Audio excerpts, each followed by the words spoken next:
오늘 하나님께서 우리에게 주시는 말씀은 마태복음 8장 18절로 20절 말씀입니다. 마태복음 4장 18절로 20절 말씀을 우리 천천히 함께 봉독하시겠습니다. 갈릴리 해변에 다니시다가 두 형제 곧 베드로라 하는 시몬과 그의 형제 안드레가 바다에 그물 던지는 것을 보시니 그들은 어부라. 말씀하시되 나를 따라오너라. 내가 너희를 사람을 낚는 어부가 되게 하리라 하시니 그들이 곧 그물을 버려두고 예수를 따르니라. 아멘. 예수님의 공생이 사역 그 초기에 예수님은 제자들을 부르셨습니다. 예수님의 제자가 12명인데 그런데 그 중에서 우리가 흔히 수제자라고 하는 사도 베드로를 부르는 그 부름의 사건은 조금 특별하게 다루어지고 있습니다. 사실 우리가 베드로라고 부르지만 그 베드로라고 하는 이름은 예수님께서 제자들을 데리고 다니시고 3년 사역을 마쳐갈 즈음에 갈릴리 북부 지역의 사역을 마치고 이제 마지막으로 남쪽 예루살렘을 향하여 십자가를 향하여 긴 여행을 떠나시기 전에 붙여주신 이름입니다. 그러니까 어떤 의미에서 보자면 베드로의 입장에서는 3년간 예수님을 따라다닌 것에 대한 하나의 수료증과도 같은 이름이 바로 베드로입니다. 그의 원래의 이름은 시몬입니다. 그가 갈릴리에서 자기의 동생 안드레와 같이 어부로서 살고 있었을 때에 어느 날 예수님께서 이 시몬과 안드레 형제를 찾아오셨습니다. 그리고 그들에게 말씀하셨습니다. 나를 따라오너라. 내가 너희를 사람을 낚는 어부가 되게 하리라 말씀하셨습니다. 예수님의 이 말씀을 들었을 때에 그들은 그들의 마음속에서 거부할 수 없는 하나님의 아들로서의 음성이 마음속에 울려 퍼졌고 그들은 그 말씀에 순종하여 그들이 가지고 있던 그물을 내려놓고 예수님을 따르기 시작하였습니다. 그리고 그때로부터 예수님께서는 한 명 한 명의 제자들을 부르셔서 그리고 12명의 제자를 모으셨습니다. 그런데 나머지 10명의 제자를 부르시는 사건에 대해서는 그렇게 자세하게 나와 있지 않습니다. 다만 처음으로 제자를 불렀던 이 시몬을 부른 사건만큼은 오늘 복음서에 자세하게 기록되어 있습니다. 또 누가복음에서도 자세하게 기록되어져 있죠. 왜냐고 하면 사실은 이 처음이라고 하는 것이 나머지 것들에 대한 대표성을 가지고 있기 때문이죠. 그래서 예수님께서는 사실은 12제자 전체를 부르실 때에 그 제자들을 통하여 이루시고자 하는 예수님의 꿈, 예수님의 기대, 그 희망을 가지고서 제자들을 부르셨는데 그러한 모든 기대와 희망이 오롯이 이 베드로를 부른 사건에 다 담겨 있습니다. 그래서 우리는 이 베드로를 부른 사건을 통해서 우리는 나머지 12명의 제자에 대한 예수님의 기대를 알 수 있을 뿐만 아니라 지금 우리처럼 그 이후에 많은 하나님의 사람들이 예수님을 믿게 되는 우리의 이 믿음을 통하여 이루시고자 하는 예수님의 부름을 알 수 있는 것이죠. 그래서 오늘 이 본문은 2000년 전에는 제자들에 대한 희망이었다고 한다면 2000년이 지난 오늘 이 자리에 있는 우리들에게도 예수님께서 우리를 부르셨을 때에 대한 그 부름에 대한 소망이 담겨져 있는 것입니다. 그래서 우리는 오늘 이 말씀을 통해서 베드로뿐만 아니라 우리 자신에게 주어지는 예수님의 기대와 소망이 무엇인지 함께 말씀을 통해서 생각하고 은혜를 나누고자 합니다. 처음으로 예수님께서는 말씀하셨습니다. 나를 따라오너라. 나를 따라오너라 라고 하는 이 말씀을 통해서 예수님은 우리를 영적인 순례의 과정으로 초대하고 계십니다. 예수님은 나를 따라오너라 라고 말씀하였는데 나를 따라오너라고 하는 이 말씀에는 예수님을 책상에 앉아가지고 인터뷰를 하거나 도서관에 앉아서 예수님을 연구하는 것을 얘기하는 것이 아닙니다. 그것은 예수님이 따라가는 모든 삶의 걸음을 뒤에 따라가면서 예수님과 더불어 먹고 더불어 자고 더불어 생활하면서 예수님이 어떤 분인지를 눈으로 직접 보고 귀로 듣고 전 삶을 통해서 예수님을 알아가는 그 긴 과정을 시작하는 것입니다.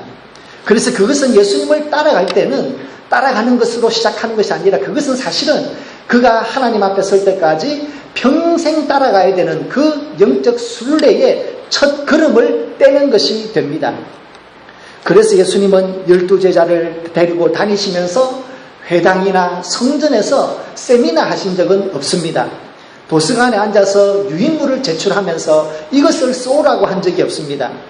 예수님은 언제나 삶의 자리에서, 선교의 현장에서 그들을 데리고 다니시면서 언제나 함께 생활하면서 그들의 삶 속에서 예수님이 가르치고자 하는 것을 몸소 보여주었습니다. 3년이라고 하는 그 세월 속에서 그들은 예수님과 함께 다니면서 예수님에게서 똑같은 것을 보았느냐? 그렇지 않습니다.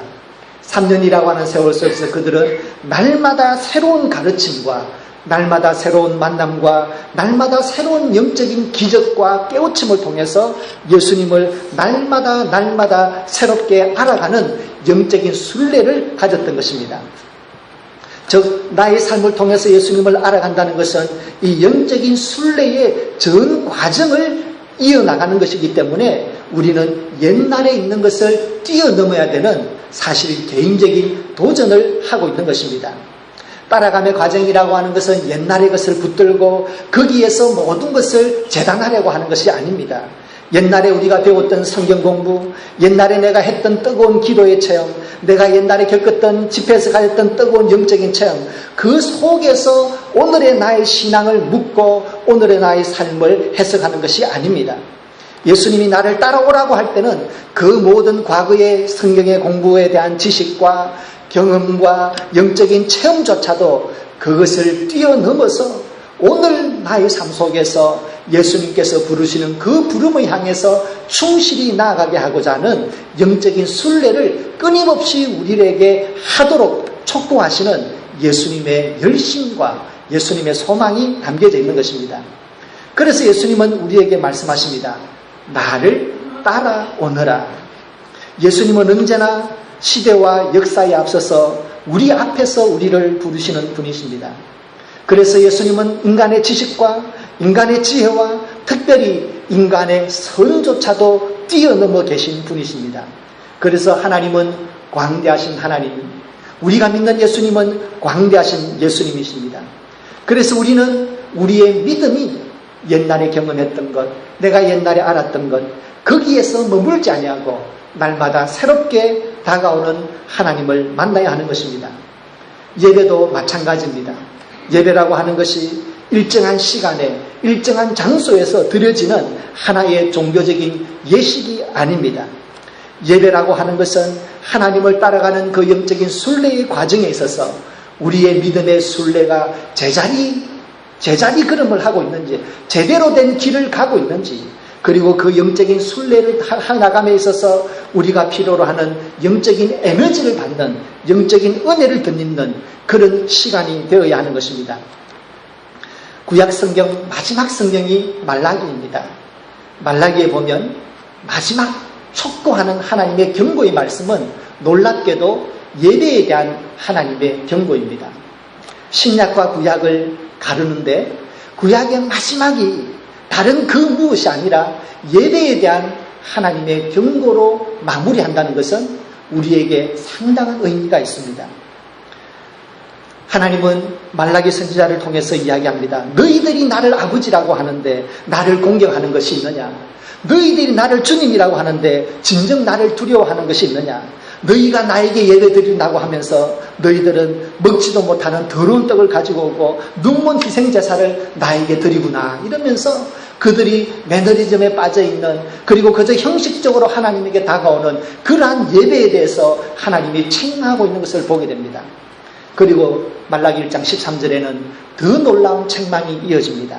함께 읽겠습니다. 말라기 1장 13절, 만군의 여호와가 이르노라. 너희가 또 말하기를 이 일이 얼마나 번거로운가 하며 콧웃음을 치고 훔친 물건과 저는 것 병든 것을 가져왔느니라. 너희가 이같이 범은 물을 가져오니 내가 그것을 너희 손에서 받겠느냐? 이는 여호와의 말이니라. 아멘. 사람들이 예배를 어떻게 생각합니까? 이것이 얼마나 번거로운가, 이것이 얼마나 하찮은가. 콧웃음을 치면서 집에 있어도 되고 없어도 되는 것, 그저 그거 하나 가지고 와가지고 1년에 3번 오는 그때에 하나님에게 던져주듯이 던져놓는 그들에 대해서 하나님께서 책망하는데, 그 책망으로 구약 성경을 마무리하고 있습니다. 예배 드리는 것, 그것이 언제부터 그들에게 번거로운 것, 그저 콧웃음을 쳐도 될 만한 시원치 않은 것으로 바뀌었겠습니까? 믿음이라고 하는 것이 그저 믿는 하나의 사건으로 끝날 때 우리의 모든 믿음의 행위들은 언젠가부터 그 의미를 잃어버리게 됩니다. 그저 예수 믿을 때에 내가 그저 예수 믿는데, 믿음은 천국 가는데 뭐가 더 중요해? 나는 이미 천국 가는데 그까짓 거 뭐 대충 믿고 천국 가지 뭐, 이렇게 생각하게 되면 우리는 우리들이 가지고 있는 모든 삶의 의미들을 한 가지씩 놓쳐버리고 맙니다. 그러나 믿음이라고 하는 것이 하나의 사건이 아니라 사건을 뛰어넘어 예수 그리스도를 따라가는 영적인 순례라고 할 때, 나를 따라오느라는 예수님의 말씀을 듣고 끊임없이 예수님을 따라가는 영적인 긴 과정이라고 할 때, 우리는 우리 삶에 있는 모든 사건들을 새롭게 바라보고 하나님의 은혜를 간구하며 나아갈 수 있는 그런 믿음의 차원에서 살 수 있는 길이 열리는 것입니다. 예배도 그러한 영적인 과정에 있을 때 예배가 우리에게 날마다 새롭게 다가오는 하나님을 만나는 은혜의 장소가 되는 것입니다. 이제 곧 여름방학이 됩니다. 여름쯤 되면 TV에서 계속 선전하는 것이 올 여름에 어떤 영화가 나와야 되나, 이제 이것을 지금 설명을 하는데요. 광고를 하는데 저희 가족도 이번 여름에 나올 걸 보러 가기로 했습니다. 다음 주가 되면 나온다 그래요. 그래서 저희들은 아이맥스에 가서 그 영화를 꼭 보려고 합니다. 2년 전 2013년 여름에도 아주 재밌는 영화가 여름방학에 하나 나왔어요. 그 영화가 뭐냐 그러면 터보라고 하는 영화입니다. 이게 애니메이션인데요. 아이들을 위해서 나온 영화입니다. 이 터보라고 하는 영화에 보면 이 주인공이 하나의 꿈이 있어. 그게 뭐냐 그러면 F1 경주차 아시죠 여러분? 경주차. F1 경주차를 타고 카레이스를 하는 것이 이 터보의 꿈입니다. 그래서 터보는 저녁마다 그 카레이스 F1 경주를 보면서 꿈에 부풀어서 나도 언젠가 저 F1 경주를 타고 그 트랙을 열심히 도는, 그래서 언젠가는 내가 F1 경주 우승 트로피를 드는 것을 꿈꾸면서 그 시절을 만나 지내는 거예요. 그런 꿈이 있으니까 저녁에는 그 레이스 연습을 해야 되잖아요. 저녁마다 연습을 합니다. 그런데 그렇게 자기의 꿈을, 그 F1 레이스의, 카 레이스의 꿈을 꾸는 주인공이 누군 줄 아세요? 누군지 아십니까? 놀라지 마세요. 달팽이입니다. 달팽이.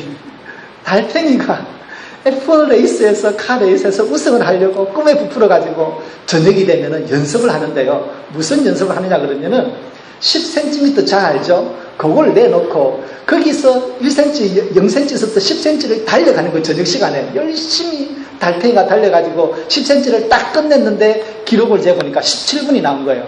달팽이가 기뻐가지고 오늘은 이 10cm를 17분에 통과했다고 너무 기뻐하는 거예요. 여러분, 우리가 신앙을 하나의 영적인 긴 순례라고 할 때에 여러분은 일평생 믿어오시면서 지금 얼마만큼 하나님 앞으로 다가가고 있습니까? 어제 새벽 기도회 때 나눈 말씀인데요. 이 영적인 순례를 하는 우리들에게 굉장한 도전이 되는 말씀이 베드로 후서에 나옵니다.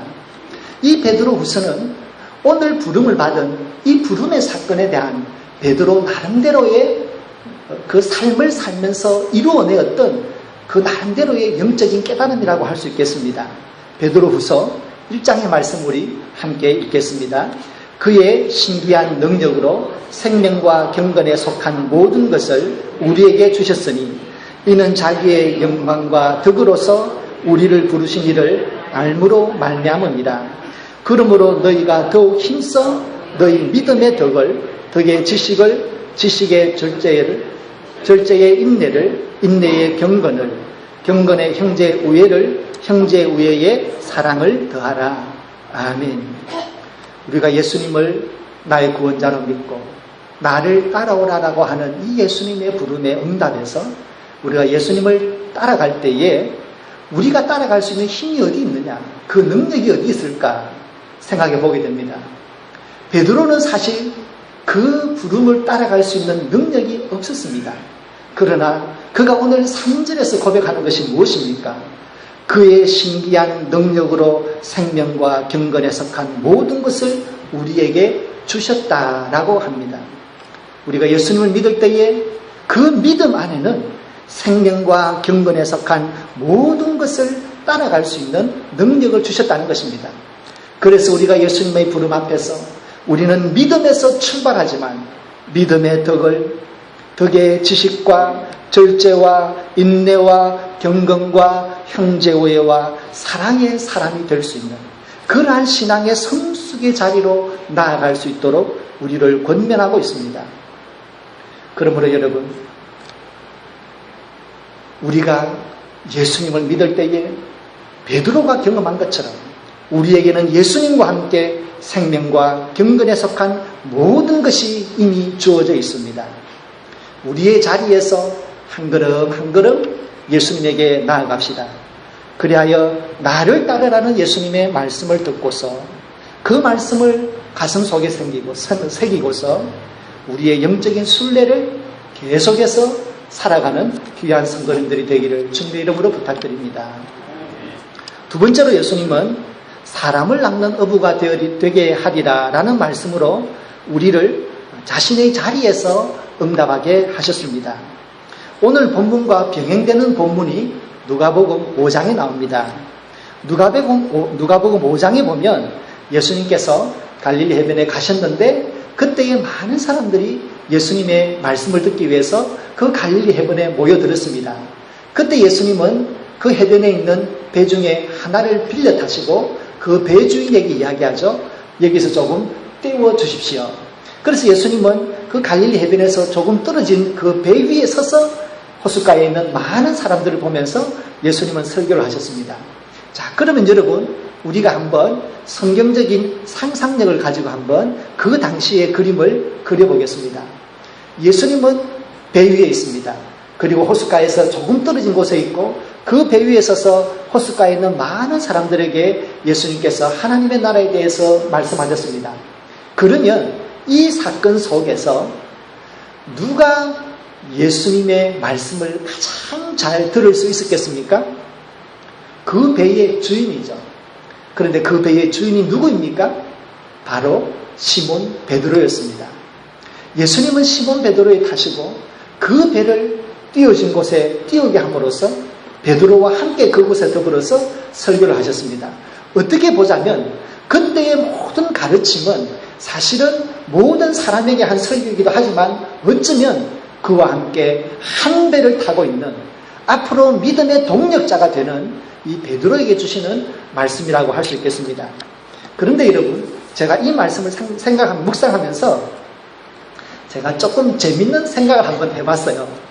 예수님께서 이렇게 참 말씀을 전하시고 난 다음에 그리고 앞으로 제자가 될 베드로를 보면서 예수님께서 웃으면서 베드로, 그때는 시몬이겠죠. 시몬, 야, 멋있지 않니? 완전 멋있어. 너도 나처럼 언젠가 사람들 앞에서 나처럼 이렇게 멋지게 설교하고 병자들을 가르치고 기적을 일으키는 사람이 될 거야. 내가 너를 오늘 나의 수제자로 부른다. 라고 예수님께서 한번 말씀했다라고 생각해 보십시오. 그러면 베드로는 손을 흔들면서 예수님 됐어요. 나는 그냥 업으로서 그냥 고기만 잡으면 살래요. 라고 말했을 것입니다. 그런데 예수님께서는 제자를 부를 때에 하신 말씀이 내가 너로 하여금 사람을 낚는 어부가 되게 하겠다라고 말씀하셨습니다. 예수님은 어부인 시몬을 신앙의 세계에 있어서 어부로 부르셨습니다. 예수님은 시몬을 부르실 때에 율법교사들처럼 박식한 지식을 가지라고 말씀하지 않았고 제사장들처럼 엄격한 생활을 하라고 말씀하지 않았습니다. 예수님은 어부인 시몬을 부를 때에 그가 어부로서 가지고 있는 기질, 어부로서 가지고 있는 끈기, 어부로서 가지고 있는 근성과 그 경험을 그대로 받아들이시면서 어부의 자리에서 하나님을 따라갈 것을 요구하고 있습니다. 시몬은 예수님을 어부로 따라갔고 그리고 그가 사람을 낚는 어부가 되기 위해서 많은 시간과 시행착오를 거쳐서 그는 조금씩 사람을 낚는 어부가 되어 갔습니다. 그가 때로 예수님 앞에서 실수를 하고 그리고 다른 사람들에게 책망 잡힐 일을 했을 때에 예수님은 시몬을 바라보면서 어이구 너 그것도 모르니 저 바리새인들도 다 아는 것을 너는 모르니 예수님은 한 번도 그를 책망하거나 그 외에 다른 사람과 비교하지 않았습니다. 예수님은 언제나 시몬 그 어부의 자리에서 일어서려고 하는 베드로를 끝까지 참아주시고 마지막 순간까지 그를 어부로 키우시기 원하셨습니다. 우리 모두는 우리 자신의 삶의 자리에서 예수님의 부름을 받고 있다는 것을 기억해야 됩니다. 우리는 다른 사람이 아니라 나의 삶의 경험과 나의 삶의 지식과 한계를 가지고 우리는 예수님의 부름을 받고 있습니다. 어부가 사람을 낚는 어부가 되도록 부름을 받았다면 우리는 우리 자리에서 우리의 삶의 자리에서 더 높은 차원의 삶을 살도록 부름을 받고 있다는 것을 알아야 됩니다. 성도 여러분, 믿음의 특권이 무엇입니까? 우리보다 앞서서 그 많은 경험을 했던 베드로가 말하는 것처럼 믿음이라고 하는 것은 예수와 함께 믿음과 경건에 속한 생명과 경건에 속한 그 모든 것을 이미 우리가 받았다는 것입니다. 그래서 우리는 우리의 자리에서 부름을 받았지만 그 부름을 이루어낼 수 있는 그 부름에 대해서 정말 성숙한 자세로 응답할 수 있는 그 능력을 우리는 이미 받았습니다. 여러분, 39대 미국 대통령이 지미 카터입니다. 우리가 아는 것처럼 지미 카터는 참 신앙생활에 참 모범적인 사람이었습니다. 그가 조지아 공대를 졸업하고 또 해군사관학교를 졸업하고 난 다음에 그가 대위가 되었을 때 그는 핵잠수함을 한번 타보고 싶었습니다. 그래서 핵잠수함을 타기 위해서 이제 지원을 하고 이제 핵잠수함의 함장이 되는 함장과 이제 인터뷰를 하게 되었습니다. 그때 그 배의 그 핵잠수함의 함장이 리코브라고 하는 대령이었다고 합니다. 대위 시절에 이제 대위를 만나서 함장을 만나서 인터뷰를 했는데 먼저 이 함장은 해군 지휘관으로서 그리고 엔지니어로서 필요한 것에 대해서 깊은 인터뷰를 했다고 합니다.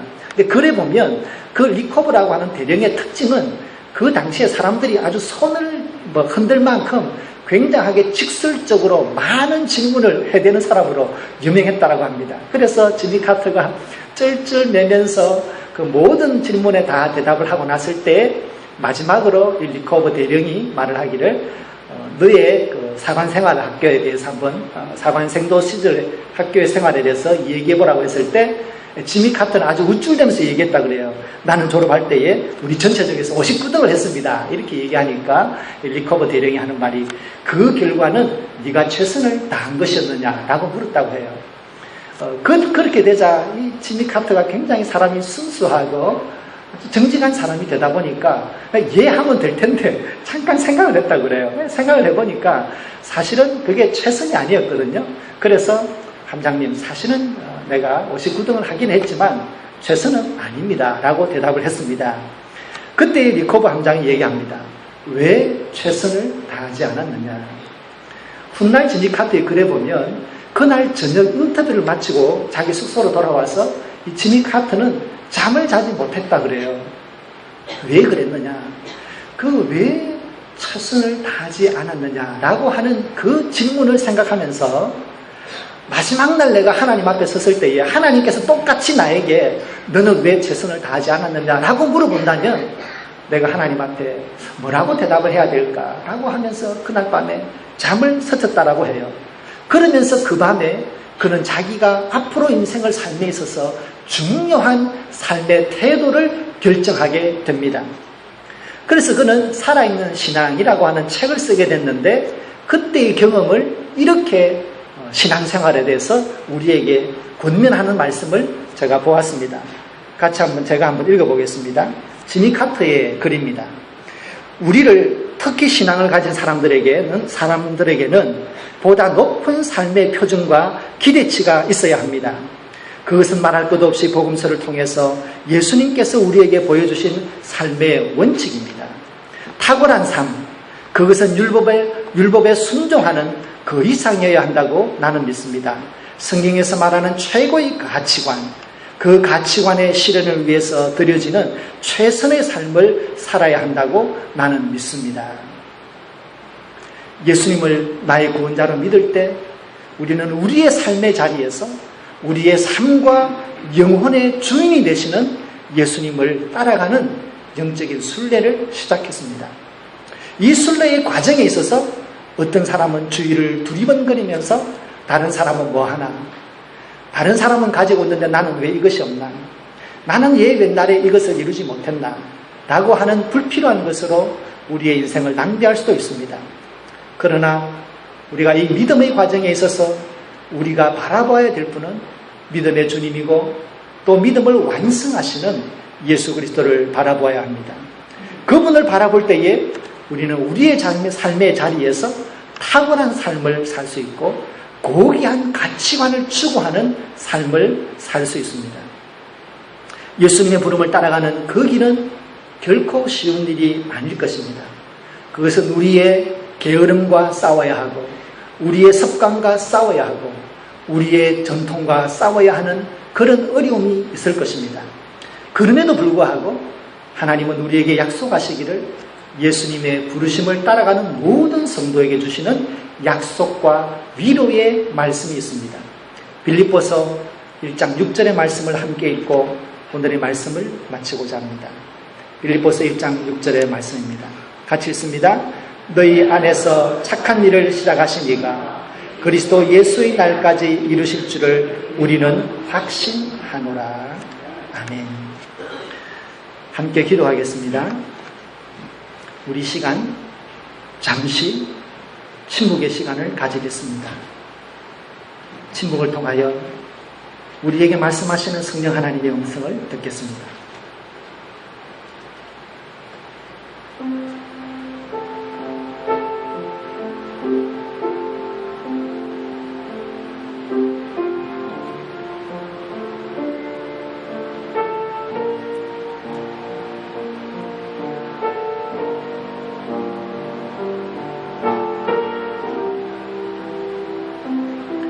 나를 따라오너라.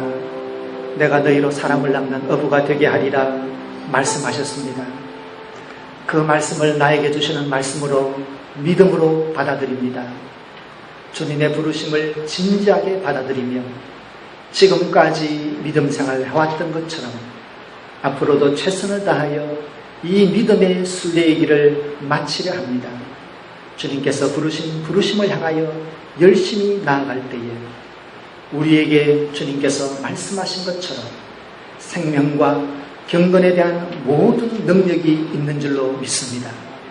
우리에게 주어져 있는 이 믿음의 능력을 가지고 믿음의 덕과 지혜와 경건과 형제우애와 사랑에 이르도록 믿음의 성숙을 향하여 나아가는 삶을 살기 원하오니 오 하나님 우리와 함께하여 주시옵소서. 우리 안에 시작하신 주 예수 그리스도시여 이 믿음의 길을 완성하는 날까지 우리와 동행하여 주시는 줄로 믿습니다.